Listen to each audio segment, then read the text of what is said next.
청년청합회 교과방송입니다. 반갑습니다. 저는 고덕교회 박석호입니다. 저는 청양교회를 섬기고 있는 이신웅입니다. 처음 이렇게 교과를 함께 하게 되어서 너무너무 반갑고 고맙습니다. 네, 너무 반갑고 감사합니다. 새해네요. 예, 새해 복 많이 받으십시오. 예, 새해 복 많이 받으시고요. 예, 어떻게 지내셨나요? 새해가 시작된 시간인데요. 하나님께서 주실 은혜와 복을 생각하면서 많은 것들을 생각하고 계획하고 있는 것 같습니다. 오늘은 제 삶과 약속의 아들입니다. TMI 시청을 잠깐 보면 험담을 자제하고 좋은 말을 하세요 되어 있는데요. 12월 31일에 가족들과 함께 또 새로운 한 해를 계획하면서 불평하거나 험담하는 일을 자제하고 긍정적이고 희망적이고 좋은 이야기를 하자는 그런 이야기를 좀 많이 나누는 것 같습니다. 어르신들의 집을 방문하세요라고 되어 있는데 여기도 어르신들이 좀 많이 있나요? 예, 어르신들이 많이 계십니다. 또 혼자 계신 분들이 많아서 저희 교회에서 방문을 자주 가는 편이죠. 예.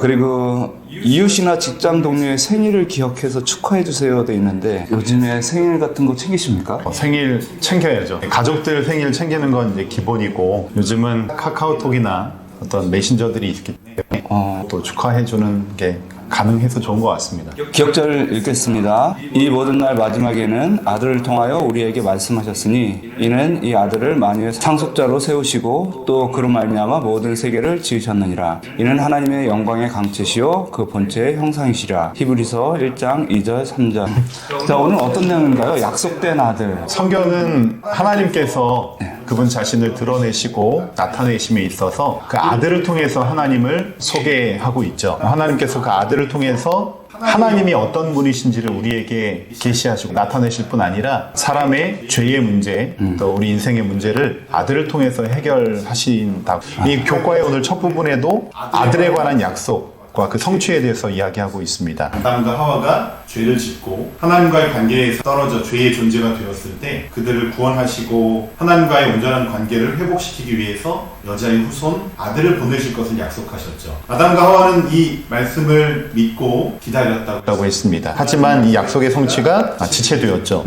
아브라함에게도 다윗에게도 하나님께서 후손을 통해서 인류를 구원하실 것이라는 약속을 계속해서 주셨는데요. 놀랍게도 아담과 하와 또 아브라함, 다윗에게 약속하신 그들을 구원할 후손, 이 아들이 바로 예수 그리스도 하나님 그분이셨던 것이죠. 아담과 하와가 가인을 낳았을 때도 그 약속의 아들이라고 생각하고 약간 기대를 했었죠. 그렇죠. 예. 그리고 아브라함도 아브라함 이삭을 낳고 약속의 후손인가 생각을 했었는데 결국은 하나님께서 직접 내려오셨다라는 얘기는. 예, 맞습니다. 여기 보시면은 히브리서 1장 1절이 이렇게 시작하는데요. 옛적의 선지자들로 여러 부분과 여러 모양으로 우리 조상들에게 말씀하신 그 하나님이, 주어가 아주 굉장히 길게 설명되어 있네요. 그러나 실제적인 주어는 여기 하나님이시죠. 옛적의 선지자들로 여러 부분과 여러 모양으로 우리 조상들에게 말씀하신 하나님은 예전에는 선지자들을 통해서 말씀하셨는데 이제는 아들을 통해서 하나님의 뜻을 온전히 보여주신다. 영어 성경으로 보면 조금 더 의미가 정확한가요? 영어는 처음부터 God, 영어는 주어가 나오고 뒤에서 수식을 해주잖아요. 그래서 God이라고 나오는데 이 내용을 보면 하나님으로 시작되지만 아들이라는 얘기가 나오자마자 이 나머지 내용은 다 아들에 관한 내용에 포커스가 맞춰집니다. 아들을 통해서 그 아들 안에서 모든 구속 사업을 이루시고 우리의 죄의 문제를 해결하여 주시는 하나님의 뜻과 계획이 여기 나타나 있는 것이죠. 그럼 일월서지 한번 볼까요? 예. 일월서지에서는 민수기 24장 14절부터 19절, 이사야 2장 2절에서 3절을 제시하고 있습니다. 여기에 후일에라고 되어 있는데 여기 보면 후일에, 성경은 미래를 나타내는 표현들이 자주 등장하죠. 마지막 때, 끝날에, 말일에, 후일에. 다니엘서에도 정한 때의 끝이라는 표현이 나오기도 합니다. 민수기 24장 14절부터 19절 보시면 후일에, 즉 미래에 하나님께서 정하신 어떤 때에 하나님께서 야곱과 이스라엘, 즉 하나님의 백성들을 통하여 한 별, 곧 메시아를 세우시고 이방 나라를 메시아를 통해서 쳐서 파하고 멸하실 것을 약속하시죠. 그런데 그것이 바로 예수 그리스도를 통하여 메시아가 이 땅에 오셔서 그 약속을 이루시는 모습이, 그래서 예수 그리스도를 통하여 온 세상에 통치권이 회복되는 메시아의 구원과 통치에 대해서 약속하고 있습니다. 그러면 이사야서 2장 2절에서 3절을 보시면 말일에 마지막 때 하나님께서 당신의 율법을 회복하실 것이며 그 율법의 말씀을 따르는 백성들이 모이게 될 것이라고 예언을 했는데 이것은 어떤 의미입니까? 예, 이 구약 성경의 예언들은 하나님께서 우리를 위해서 이루실 구원을 성취하기 위해서 아들을 보내실 것인데요. 예. 이 아들이 와서 이 원수 마귀를 물리치고 예. 그분의 말씀, 복음을 증거하셔서 모든 나라와 백성을 하나님께로 이끄는 일을 하실 것이다 라고 약속을 하고 있습니다. 바로 그 약속된 아들을 통해서죠. 그럼 약속된 아들을 통해서 우리가 자유함을 얻을 수도 있고 구원을 얻을 수도 있다는 얘기네요. 예. 그것이 이제 말일에 이루어진다. 예. 즉 신약 성경에서는 사도 바울은 이 후일에 이루실 하나님의 약속들이 아들 예수 그리스도를 통해서 성취되었기 때문에 후일에 이 마지막 때는 이미 시작된 것이다라고 우리에게 증거하고 있습니다. 그럼 그 마지막 때가 우리가 생각했을 때는 일요일 휴업령이 내리고 예수님이 재림 직전이 마지막 때라고 생각을 했는데 사도 바울은 예수님께서 오셔서 사역을 시작하셨기 때문에 그때부터 마지막 때라고 얘기를 한 건가요? 아니면? 그렇죠. 예. 이미 예수님의 성육신으로 오심을 통하여 메시아에 대한 예언이 이루어지고 그분께서 그 일들을 행하시면서 십자가를 통하여 또 부활을 통하여 죄의 문제를 해결하시는 일에 결정타를 가하셨기 때문에 그때부터는 마지막 때가 시작된 것입니다. 예수님의 십자가와 부활을 통해서 마지막 때가 시작된 것이고 오늘 우리는 그 인생을 사는 각자가 다 마지막 때를 기다리고 맞이하고 있는 것이죠. 그럼 우리가 마지막 때라고 해서 재림의 징조만 생각하면 예수님 다 왔구나, 예수님 이제 곧 오시겠구나 이렇게 생각하는 신앙과 사도 바울처럼 하나님의 약속이 이루어지는 것을 보면서 마지막 때를 맞는 거는 좀 다르겠네요. 예.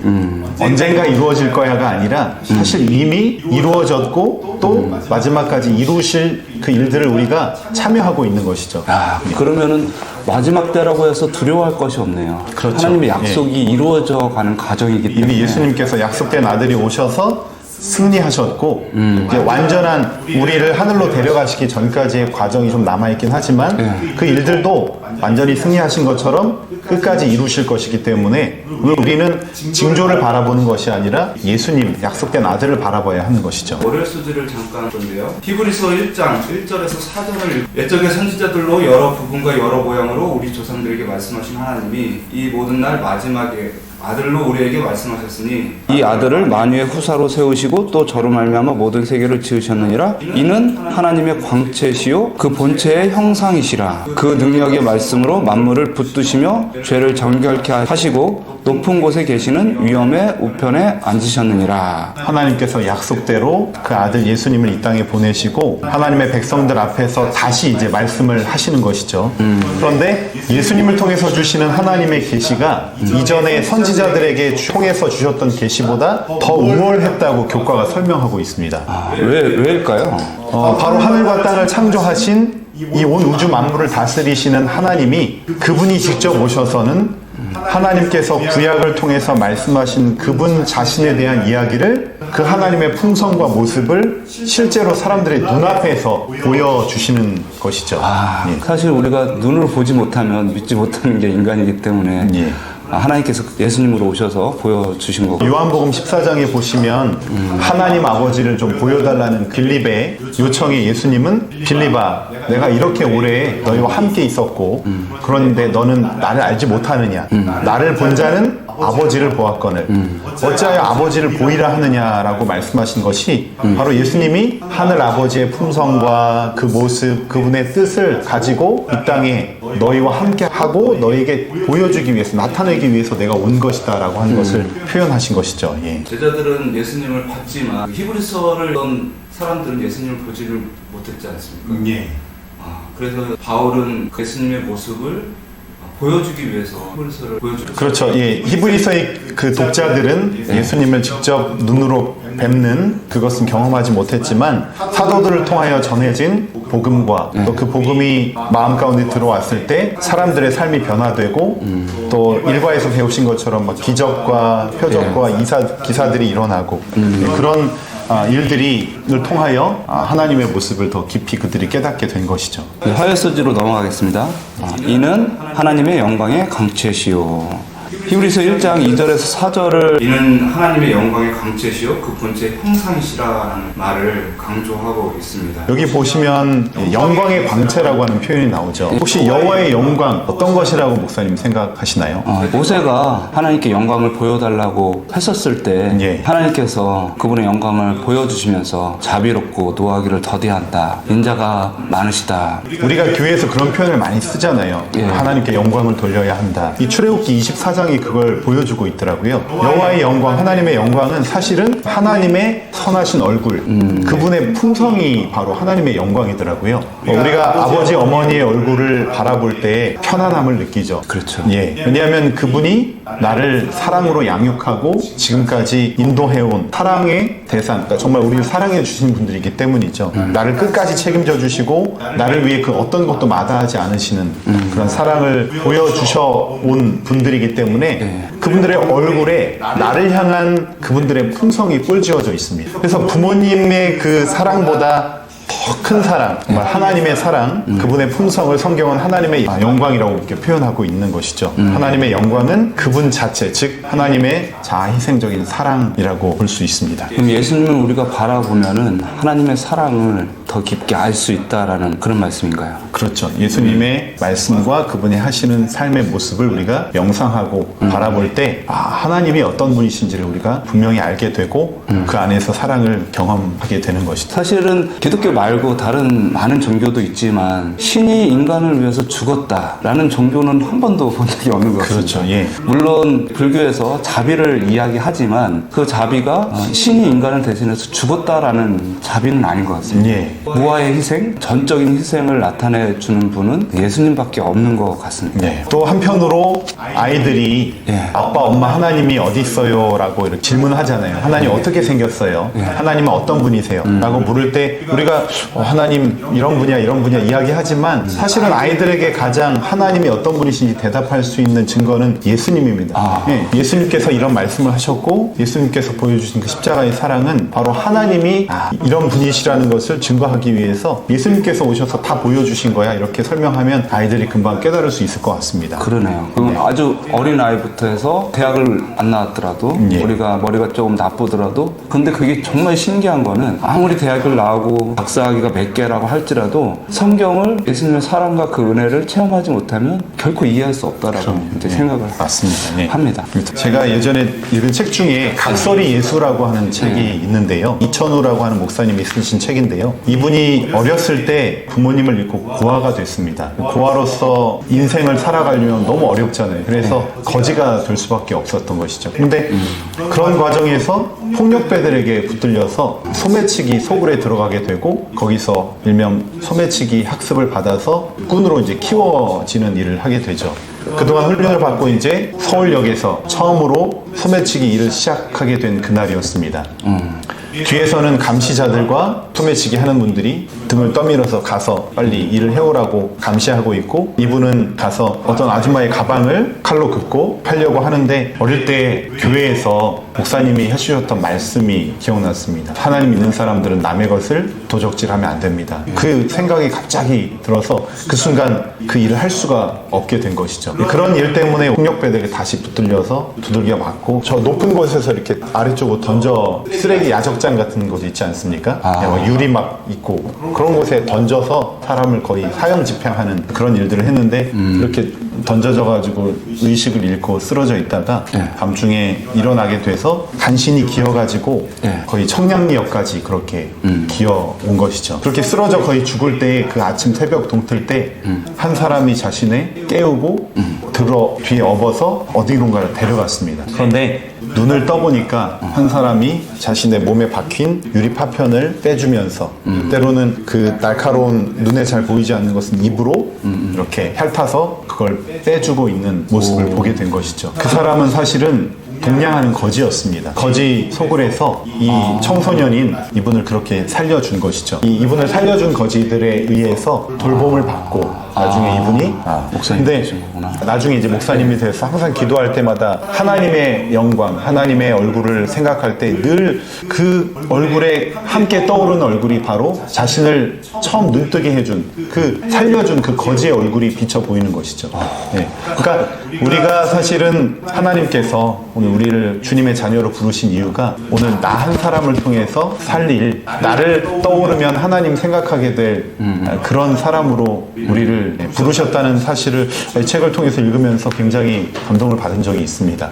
내가 부족하지만 누군가에게 그런 모습이 되어야 되는데 이제 그런 생각들을 좀 해보게 되었죠. 너무 감동적인 내용입니다. 정말 하나님의 영광이 무엇인지 정확하게 알 수 있는 예화였습니다. 네. 우리 소유소재 넘어갈까요? 그를 통해 만물을 만드신. 히브리서는 하나님께서 예수님을 통해 만물을 만드셨다라고 얘기하는데 어떤 사람들은 예수님께서 창조주가 아니라 하나의 도구에 불과하다라고 말하는 사람들도 있습니다. 어떻게 생각하시나요? 이제 구약 성경적인 그 표현, 여호와 하나님께서 이제 홀로 하늘을 폈고 땅을 베풀었고 이제 이런 표현들을 보면 하나님 한 분 혼자 세상을 창조하신 것처럼 생각할 수 있지만 구약의 말씀이 성취된 것을 나타낸 것이 이제 신약 성경이잖아요. 그래서 신약 성경에서는 히브리서도 그렇고 여러 다른 말씀들에서 분명히 말씀하는 것은 구약 성경에 그렇게 창조하시고 이 세상을 붙드시고 하시는 그 여호와 하나님이 바로 신약의 예수님이라는 것을 증거하고 있습니다. 특별히 히브리서 1장 1절부터 14절을 쭉 보시면 예수님은 이런 분이다 계속 설명을 하고 있는데요. 특별히 히브리서 1장 10절부터 12절에서 인용하고 있는 성경 말씀이 시편 102편 25절부터 27절을 그대로 가져다 인용하고 있습니다. 주께서 옛적에 땅에 기초를 두셨사오며 하늘도 주의 손으로 지으신 바니이다. 천지는 없어지려니와 주는 영존하시겠고 그것들은 다 옷같이 낡으리니 의복같이 바꾸시면 바뀌려니와 주는 여상하시고 주의 연대는 무궁하시리이다. 이 시편의 말씀을 그대로 히브리서 1장 10절부터 12절에 가져와서 또 주여 태초에 주께서 땅의 기초를 두셨으며 하늘도 주의 손으로 지으신 바니 그것들은 멸망할 것이나 오직 주는 영존할 것이요 그것들은 다 옷과 같이 낡아지리니 의복처럼 갈아입을 것이요 그것들이 옷과 같이 변할 것이나 주는 여전히 연대가 다함이 없으리라 하였으나. 이렇게 말씀하셨는데요. 뒤에 내용들을 보면 바로 구약에 그렇게 땅에 기초를 두시고 손으로 지으신 그 다음에 붙드신 그 하나님이 바로 이 예수 그리스도다. 예수 그리스도를 통해서 이게 성취된 것이다 라고 하면서 만물을 창조하신 분은 예수님이다라는 것을 분명하게 신약 성경이 이야기하고 있습니다. 또 어떤 구절들이 있나요? 교과에 보시면 히브리서 4장 13절은 지으신 것이 하나라도 그 앞에 나타나지 않음이 없고 오직 만물이 우리를 탕관하시는 자의 눈앞에서 벌거벗은 것 같이 드러나느니라 라는 이 말씀을 통해서 예수님이 만물의 주관자이고 심판자이심을 나타내 만물을 창조하셨을 뿐 아니라 그걸 붙드시고 다 이끄셔서 또 히브리서 또 1장 3절과 골로새서 1장 17절 역시 예수님께서 통치하시고 관리하신다고 하는 개념이 하나 있는 것이죠. 만물을 붙드신다. 심판하시고 운행하신다. 여전히 우리를 위해서 일하시고 계시면서 우리를 구원하실 뿐만 아니라 회복시켜 주시고 온전케 하신다. 그러면 여기 사도행전 17장 28절에서 보면 우리가 그를 힘입어 살며 기동하며 있느니라 이런 표현이 나오는 것 같은데 갑자기 그 생각이 나는데요. 서산에서 자동차가 좌회전을 하려고 준비를 하고 있었습니다. 그런데 저쪽에서 레미콘 차가 좌회전을 해서 오는데 너무 빨리 오다가 급하게 돌다가 넘어졌는데 하필이면 거기 좌회전하려고 서 있던 차 위에 그냥 쓰러진 것입니다. 거기 있는 내 가족이 갑자기 다 돌아갔어요. 다 죽었습니다. 그래서 사고가 사실은 우리가 예측하지 못하는 데서 계속해서 일어나고 수많은 재난과 이렇게 어려운 일들이 생겨나는데 우리가 오늘도 숨쉬고 오늘도 살고 건강하게 지내는 것 자체가 참 하나님의 은혜와 섭리인 것 같다라는 생각이 듭니다. 또 이 코로나 상황 속에서도 여전히 붙드신 하나님의 은혜 안에서 저희가 살고 있습니다. 영광의 교훈을 만물을 창조하신 그리스도 사도는 그의 형제들 앞에 그리스도를 하나님께서 그로 말미암아 만물을 창조하신 분으로 그리고 그들의 구원을 이루실 분으로 높였다. 그는 공간에서 세계를 붙드시고 온 우주의 만물들을 질서정연하게 배열하시고 끊임없는 활동을 주관하시는 손이 바로 그들을 위하여 십자가에 못 박히신 손이라고 선언하였다. 무교소제 넘어갈까요? 오늘 내가 너를 낳았다. 히브리서 1장 5절에는 예수님을 향한 하나님의 말씀에 대해서 너는 내 아들이라 오늘 내가 너를 낳았다 라고 이야기를 하는데, 아니 하나님이 예수님을 낳았다 표현을 썼는데 이건 정말 하나님께서 예수님을 낳으신 건지 예수님 정말 피조물인지 뭐 이렇게 착각이 들 때가 있는 것 같습니다. 예.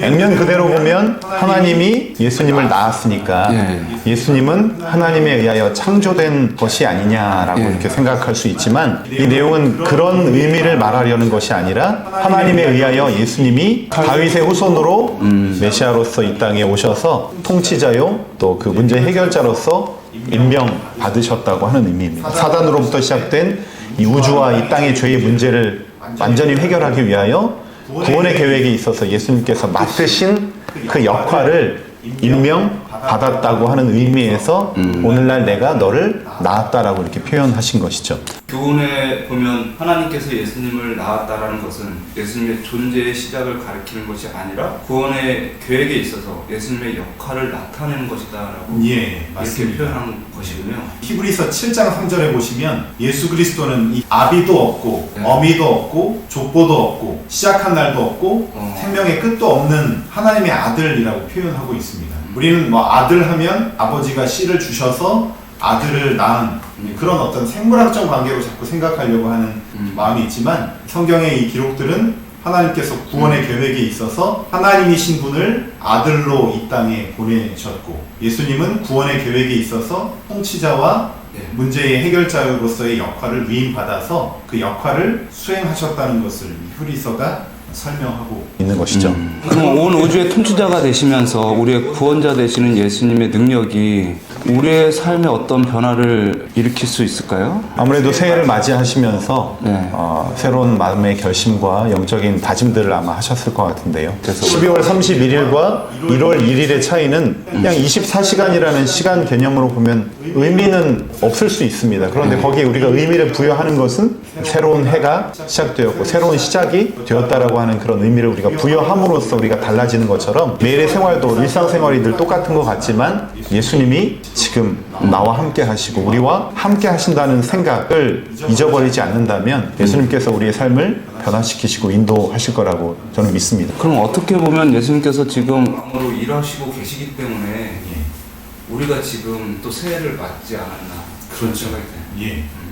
주님의 은혜로 인하여 우리에게 시간이 더 허락이 되었고 우리가 여전히 해야 할 사명이 있기 때문에 우리가 시간과 생명이 여전히 유지되고 있는 거라고 볼 수 있습니다. 금요소지 잠깐 볼까요? 거룩하신 하나님의 아들로서 예수님께서는 우리에게 아버지를 보여주셨다. 당신의 행동들과 말씀들을 통해 아버지께서 정말로 어떤 분이시며 우리가 왜 그분을 신뢰하고 순종할 수 있는지를 알려주셨습니다. 예수님께서는 그를 통해 원수를 물리치시고 세상을 통치하시겠다고 약속하셨던 하나님의 말씀대로 다윗, 아브라함 그리고 아담의 약속된 아들로서 이 땅에 오셨다. 예수님께서는 모든 인류의 조상이었던 아담의 자리를 취하기 위해 오셨으며 그것을 통해 하나님께서 인류를 위해 갖고 계셨던 본래의 계획들을 성취하셨습니다. 오늘 교과가 계속해서 강조하는 것처럼 누구를 통해서요? 예수님. 약속된 아들 예수 그리스도를 통해서 그것을 이루셨고 지금도 우리와 함께 하신다고 하는 말씀을 주시는 것 같습니다. 예수님께서 우리를 위해서 여전히 일하시고 왕으로 계시고,